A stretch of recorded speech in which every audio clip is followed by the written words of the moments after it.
I'm always amazed when I hear somebody say that they don't have many memories from childhood. To some, it's a void, and then one day they were older. In my mind, childhood is vivid and nearly ethereal. Like we all do, I have plenty of dark memories, tragic events, dysfunction, pain.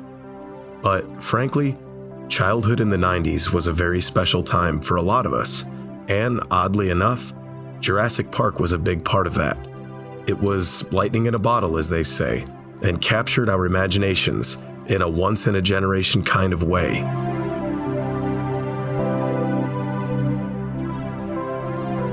I vividly remember seeing Jurassic Park just shy of my 5th birthday and being completely entranced. I knew the dinosaurs on screen weren't real, I mean, how could they be? But if suspension of disbelief has ever existed in my life, it was in that 2-hour stretch. So, dinosaurs were all the rage, and for many of us, we've held that curiosity in the far reaches of our mind ever since. On the gaming side of the house, we had Turok, Dinosaur Hunter. Developed by Iguana Entertainment and based off of a long-running comic book series, recently revamped to be more modern and cool in the early 90s. Turok was released in 1997 for the beloved Nintendo 64. This was a violent first-person shooter about a warrior named Tal Set, who wielded the mantle of Turok, responsible for defending Earth from the evils of the Lost Land. It was a huge success and spawned 2 sequels before the 6th generation of gaming consoles blossomed. Some people considered Turok 3 a slight stumble for the series, but nothing a little next-generation magic couldn't fix. Enter Turok Evolution.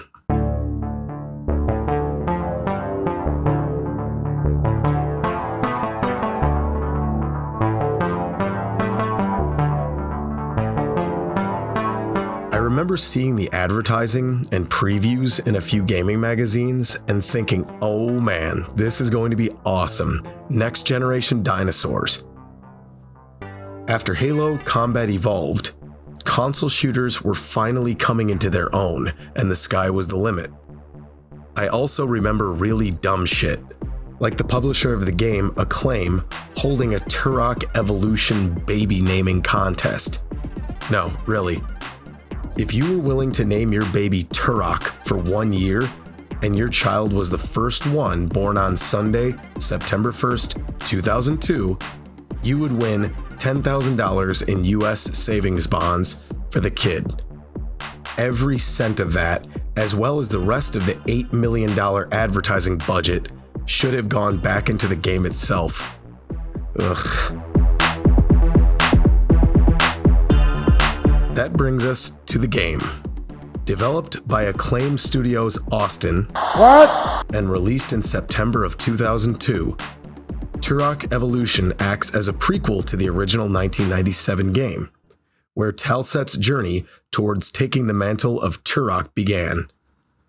The story starts with Tal Set squaring off with his arch-nemesis, Captain Bruckner, before both fall off of a cliff into a wormhole that transports both of them back to the Lost Lands.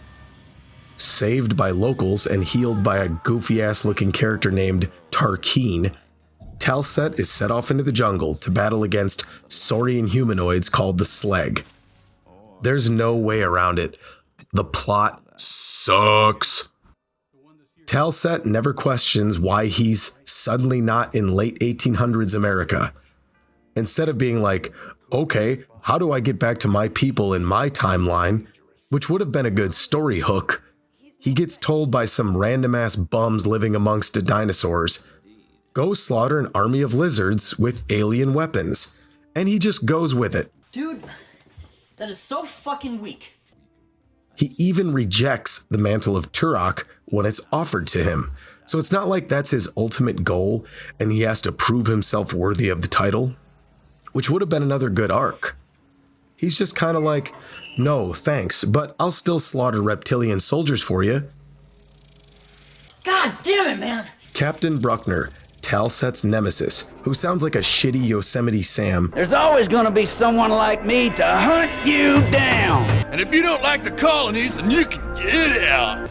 Only shows up a couple of times before the final battle, where his dumbass comes riding in on a Tyrannosaurus Rex strapped with rockets. Spoilers, Talset kills the T-Rex, which traps Bruckner underneath its body, leaving him vulnerable to a killing blow. Talset refuses to honor him with a warrior's death. You do not deserve a warrior's death. Your bones will turn to dust where you lay, forgotten. Instead, letting a small pack of Compsognathus dinos devour his enemy. In the one good cutscene of the game, the final cinematic sees Talset accept his destiny as Turok while he dons war paint amidst a random lightning storm.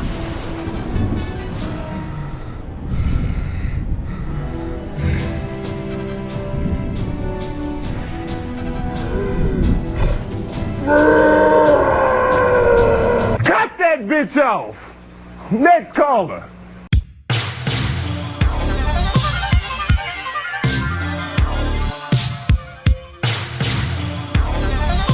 The levels of Turok Evolution are different from the first 3 games in that they're much more linear.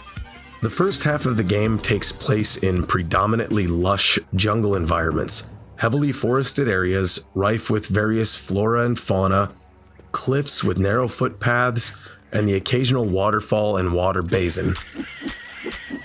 In addition to a few dinosaurs roaming around, I really do appreciate how Acclaim Austin tried to incorporate a greater breadth of species, the likes of which you would encounter in a real jungle, like chimpanzees, parrots, toucans, frogs, crocs, and so forth. It helps to enrich the world that little bit extra. I gotta say though, to the person that added hostile baboons, out yourself, dude. Show us your face, you dumbass. Papios with their puffy red butt cheeks and their tiny hitboxes. Ugh. However, all is forgiven when you get to blow out the butt of a parrot. So, the Chamber of Bots has another victim, eh? Don't be afraid. There aren't any ghouls here. Only bots! Perhaps you need some more bots! Halfway through Evolution, there's a transition into more close-quarters urban combat in cityscapes, with basic AI friendlies helping to battle against various Slag troops.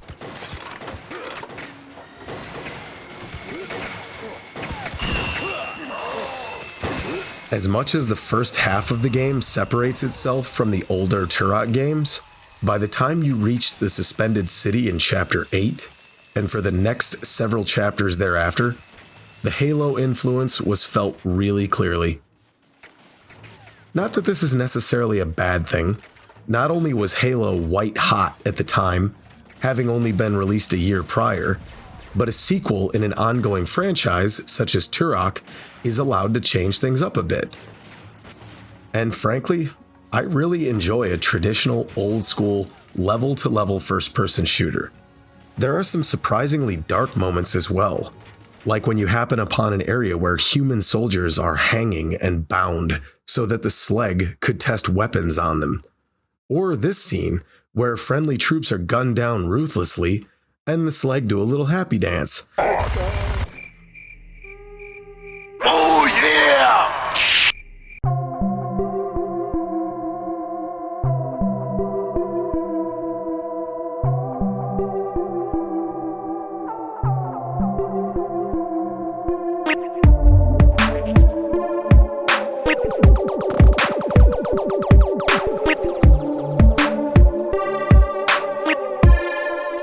Interspersed throughout the game are levels where Talset is suddenly and inexplicably riding atop a Quetzalcoatlus and soaring through the skies whimsically.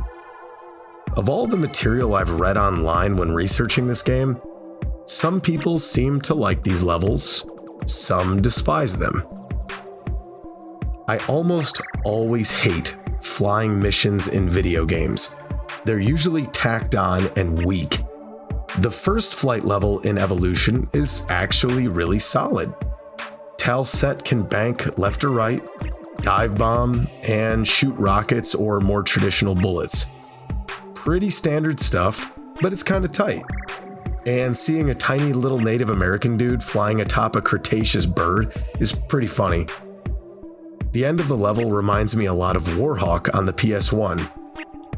Effortlessly flying in an open area and dunking on motherfuckers like Jordan. That was the first flying level anyway.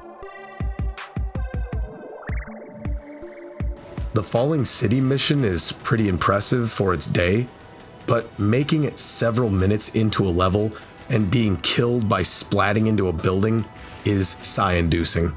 Fuck you! Why? Just 'cause fuck you!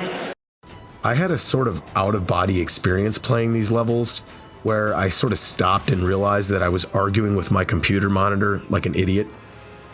The combination of Turok Evolution's notoriously piss-poor checkpoints and the same objective of flying around an area and blowing up a glowing thing tucked away in a tight area left me with a lot of ill will towards this game.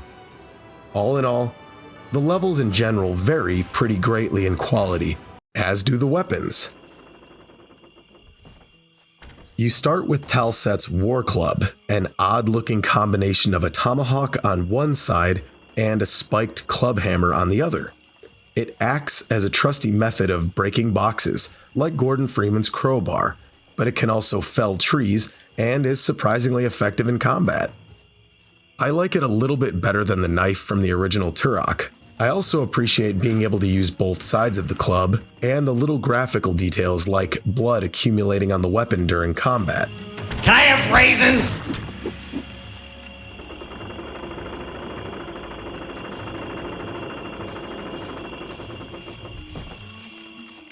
The pistol is surprisingly good, aside from some later levels when it would just randomly disappear from my inventory, but anyway. It does excellent damage on its own, but has the added ability to transform into a sniper rifle as well. The transformation animation is slick. The stock folds out and the barrel extends as you begin to ADS. Plus, it's pretty rad when you blast off the slag's dome or arm, highlighting Turok Evolution's bubbly gore mechanics. It reminds me a lot of Soldier of Fortune, but against these guys.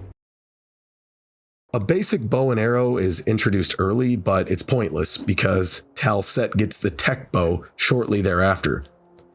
This is kind of a signature weapon in the series, and a weapon I leaned on for most of the game. You can shoot standard arrows, explosive arrows, and poison arrows. The first two are dependable, but the poison arrow is sick as hell. Just tag a slag trooper with one of these and wait a few seconds before they become bilious and start yakking up all over the place before eventually dying.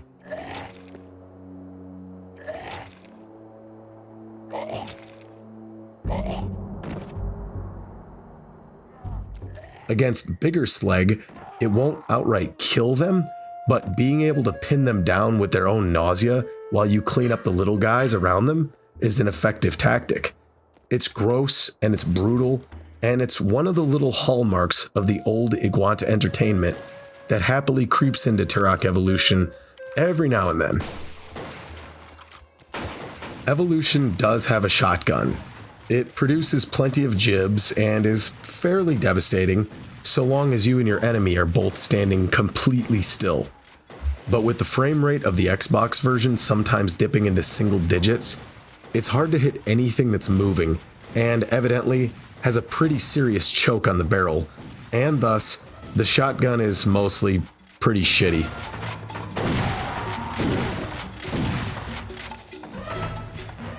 You can shoot multiple shot shells in one big blast, and watching Talset load additional shells and pump the forearm of the weapon is kinda neat, but missing a target with 4 shots at once is a big waste of ammo.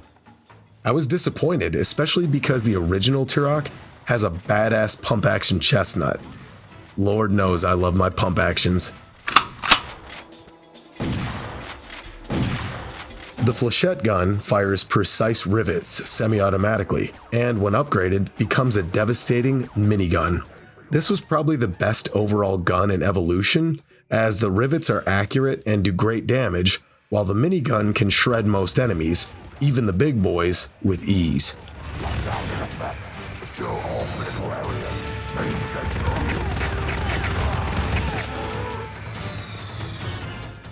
The flamethrower is pretty whack. The flames look surprisingly good for a game from this long ago. The stream is rich and fluid, and the enemies running around are animated well. The alternate function shoots a triple sticky bomb of fire that can be effective when you funnel enemies into a tight corridor, a la the hot gates at Thermopylae. And how appropriate. Heh. But really, it's not that great. There are some more rare weapons like the spider mine and the dark matter cube. I only used the spider mine once and it was alright. You can send this thing out remotely to recon an area up ahead, detonate it like a traditional bomb, or bust poison gas all over the slag. It's okay, but it doesn't show up enough to matter. The dark matter cube is kind of what it sounds like. At first I was like, oh man, this is going to be the shit. But you basically just throw this glowing block on the floor. It kind of draws enemies near it and sort of pops like a soap bubble plus firecrackers. The gravity disruptor and the plasma cannon are decent, but not my first choice. They're standard energy weapon fare.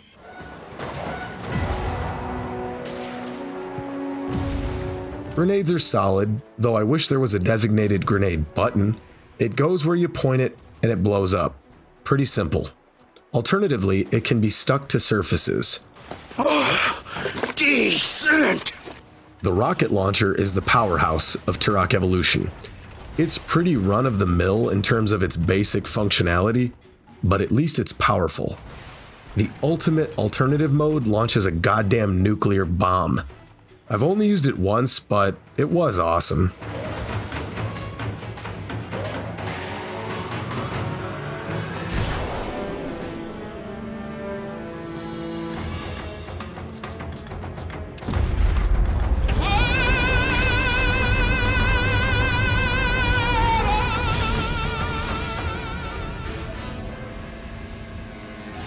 The top rocket launcher upgrade, and probably the best weapon in the game overall, is the Swarm Boar.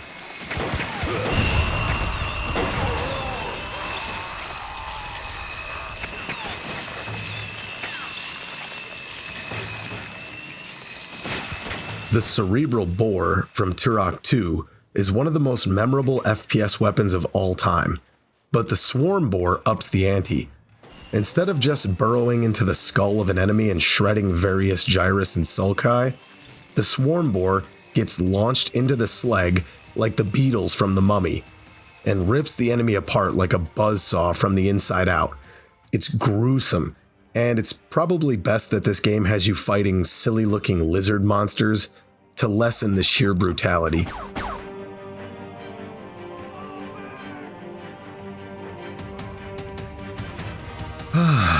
Overall, the shooting is just sluggish. I'm playing the original Xbox version for this review, since the PS2 version is slightly worse, and the PC version is infamously unplayable. The GameCube version runs the best at 60 FPS, but I haven't saved up enough for a Prism HDMI converter just yet, and I just happened to find an Xbox copy of Evolution for cheap. The Xbox version has a bit of dynamic lighting, but with a frame rate that tops out at 30 FPS and often dips into single digits, especially near the end of the game, the shooting is rough, and honestly makes me really appreciate and respect what Bungie was able to pull off with the original Halo just a year prior.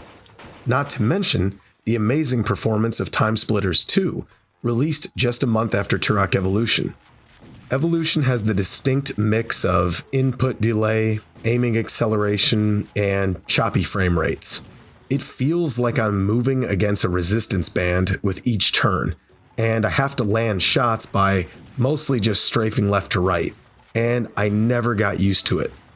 And hey, look, to give you context, I mastered headshots on the Dreamcast version of Unreal Tournament, and that was using one analog stick.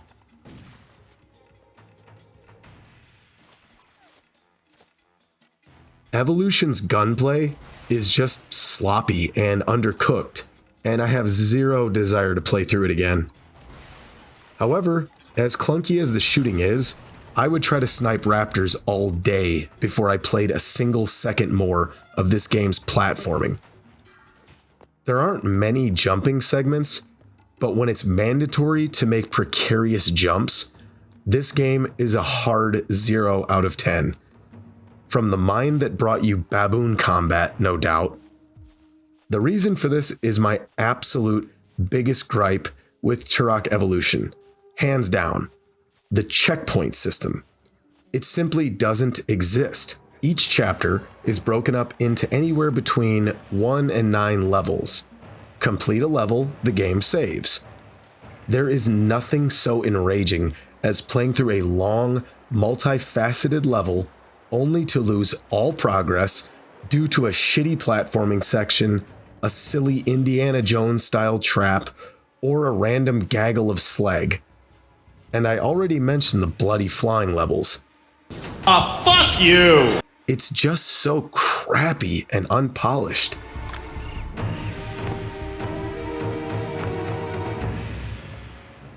Enemy AI demonstrates a modicum of intelligence, but only to a degree.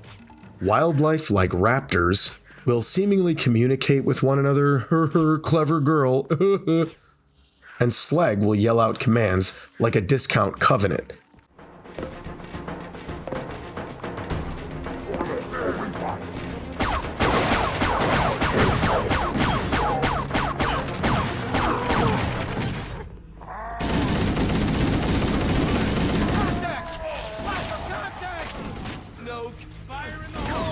But it's mostly audio window dressing.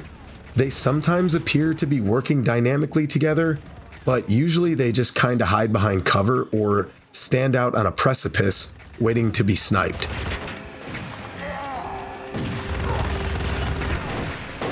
I have to admit that it is kind of awesome that you can shoot a weapon out of an enemy's hand, at which point they'll put their hands up and kneel in submission, or they'll just flee and disappear. But you can finish them off. And circling back to a point that I made earlier, the lack of polish is this game's ultimate downfall. It's known that Acclaim was actively filing for bankruptcy during the tail end of Turok Evolution's development, so unfortunately, the game kind of had to be rushed out to recoup as much money as it could. Enemies clip through all kinds of surfaces. Texture pop-in is common and really disruptive. You can see clear seams in the skyboxes, and I had mentioned the frame rate earlier, but I wasn't joking. Just check out how bad this is. Look at all the stuttering and frame rate dips in this little room. No enemies are present, no explosions or wild particle effects are going off. It's just Tal Set looking around. Also, listen to that awesome alarm sound. Boy, that was fun to hear during that entire level. I miss it already. The rest of the game's graphics are just bad. Characters look like hot garbage, trees look like poo-poo pee-pee, and we already mentioned the slag. We have no choice but to destroy the city. But there are still civilians in the city. We would kill hundreds. Sometimes the visual bugs are funny. Look at this slag, for example. He doesn't seem to mind that his head has just been removed. As a matter of fact, he's a good sport about it. Another cool effect worth mentioning is the ability to knock down trees. It's mostly useless, but you can kill enemies by felling them. Just be careful not to crush a local stegosaurus. Sorry, buddy.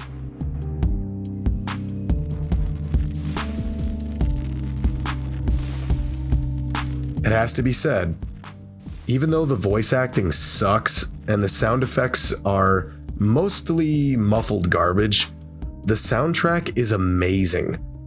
Composed by Nelson Everhart, who also composed the soundtracks for such gaming classics as The Crow, City of Angels, and BMXXX. Well, the soundtrack for Turok Evolution is good anyway.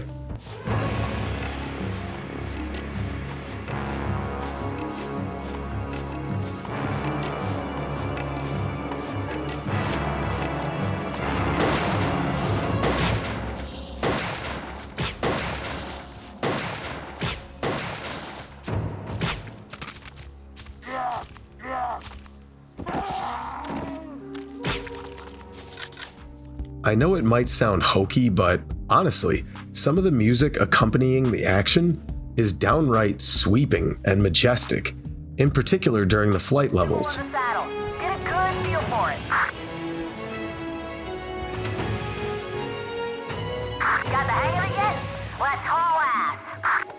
And I really do like the sound of projectiles beaming around you during combat, like the individual pellets from a shot shell dispersing against your cover. That's pretty sweet.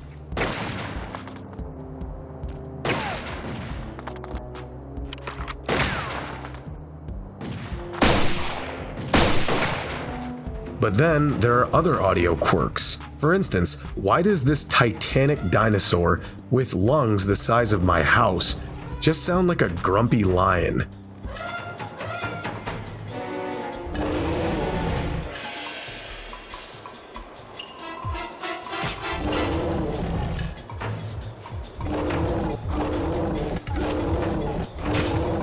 This thing should shake your soul when it roars. Like most other things in Turok Evolution, it just feels weak, flimsy, and half-baked.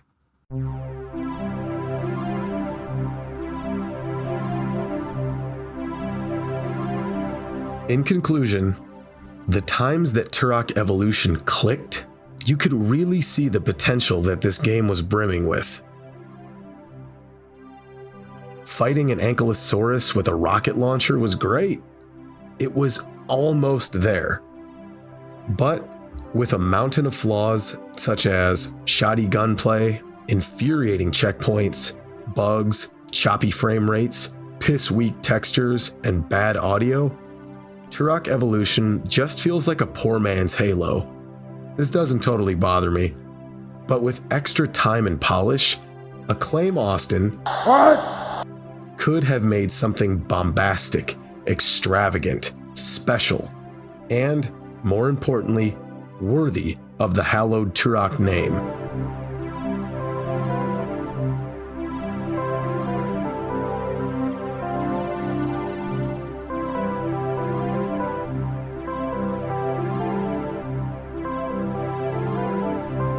Yes?